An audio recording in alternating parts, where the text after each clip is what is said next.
जय श्रीमान नारायण. खालील दिलेले भाष्य हे श्री रामानुजदास श्रीमान गट्टू वेणुगोपाल स्वामी यांनी इंग्रजीत केलेला श्रीमद भगवद्गीतेचा मराठी भावार्थ आहे. अध्याय 16 देव असुर संपद विभाग योग. श्लोक 10. कामम् आश्रित्य दुष्पूरं दम्भमान मदान्विताः मोहात् गृहीत्वा असद्ग्राहान् प्रवर्तन्ते असुचिव्रताः. ओम. गीता आचार्य श्रीकृष्ण परमात्मा अर्जुनासह आपल्या सर्वांना देव असुर संपत विभाग योग शिकवत आहेत. परमात्मा म्हणतात, अर्जुना, आसुरी स्वभावाच्या लोकांमध्ये अतृप्त वासना विकसित होतात. जे प्राप्त होऊ शकत नाही अशा इच्छा पूर्ण करण्याची इच्छा करतात.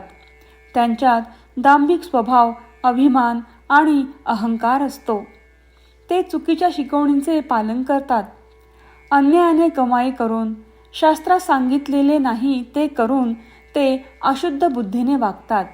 असे सांगून श्रीकृष्ण परमात्मा आसुरी स्वभावाच्या लोकांच्या आचरणाची माहिती देत आहेत. असे आचरण आपण करू नयेत अशी सूचनाही ते देत आहेत.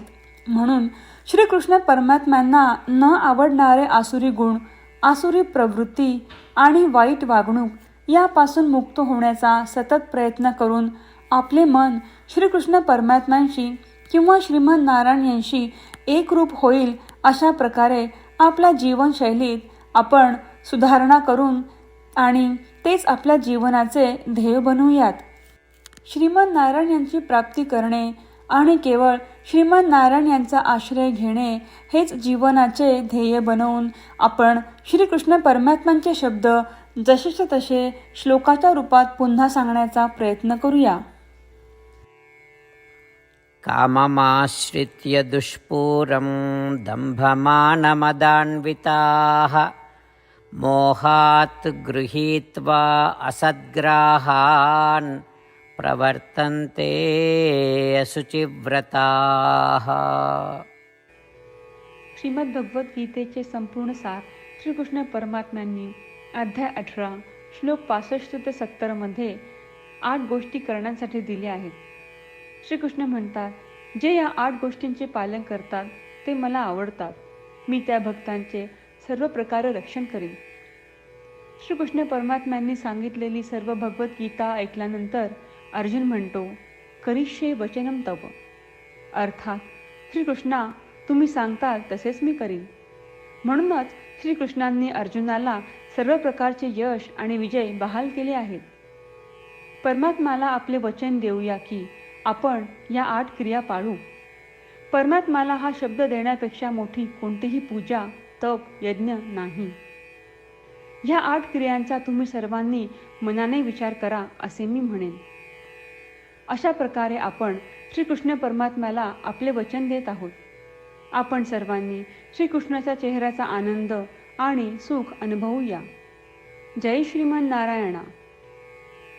ह्या 8 क्रिया खालीलप्रमाणे आहेत. हे श्रीमन नारायणा, तुम्ही सांगितल्याप्रमाणे मी नेहमी तुमच्यावर चिंतन आणि विचार करीन. हे श्रीमन नारायणा, तुम्ही सांगितल्याप्रमाणे मी सदैव तुमचा भक्त असेन. हे श्रीमन नारायणा, माझी सर्व कृती तुमची सेवा आणि तुमच्या समाधानासाठी करीन. हे श्रीमन नारायणा, तुम्ही अनुसरण करायला सांगितल्याप्रमाणे मला खूप विश्वास आहे की मी तुमचा आहे आणि मी नेहमी हात जोडून तुम्हाला नमस्कार करीन आणि तुमची पूजा करीन. हे श्रीमन नारायणा, मला तुमचे शब्द आठवले. मामेकम शरणम व्रज, जे तुम्ही एकट्याला शरण जायला सांगितले आहेत. श्रीमन नारायणा, मी एकटाच तुम्हाला शरण जातो. हे श्रीमन नारायणा, मला तुमचे मा शुचाह शब्द आठवले की तुम्ही आम्हाला दुःख न करण्याचे आश्वासन देत आहात. मी यापुढे शोक करणार नाही. हे श्रीमन नारायणा, तुम्ही आमच्यासाठी श्रीमद भगवद्गीता देऊन आम्हा सर्वांवर कृपा केली आहे आणि आशीर्वाद दिला आहे. मी दररोज किमान एक श्लोक वाचण्याचे किंवा ऐकण्याचे वचन देतो. हे श्रीमन नारायणा, तुम्ही गीता सर्व मानवजातीपर्यंत पोहोचवलीस. मी गीतेतील तुमचे दैवी वचन त्या भक्तांपर्यंत पोहोचवण्याचा प्रयत्न करेन जे गीतेला अपरिचित आहेत. हे श्रीमन नारायणा, तुम्ही सांगताल तसेच मी करेन. तुमच्या इच्छेप्रमाणे वागेन आणि तुमच्यासाठीच काम करीन. श्रीमन नारायणाला आपण वचन देऊयात की दररोज त्यांनी सांगितल्याप्रमाणे आपण आचरण करू. हीच एक महान पूजा आहे. श्रीमन नारायणा, करिष्ये वचनम तव. श्रीमन नारायणा, मी तुमच्या सूचनेनुसार वागेन. कामम् आश्रित्य दुष्पूरं दम्भमान मदान्विताः मोहात् गृहीत्वा असद्ग्राहान् प्रवर्तन्ते असुचिव्रताः. ॐ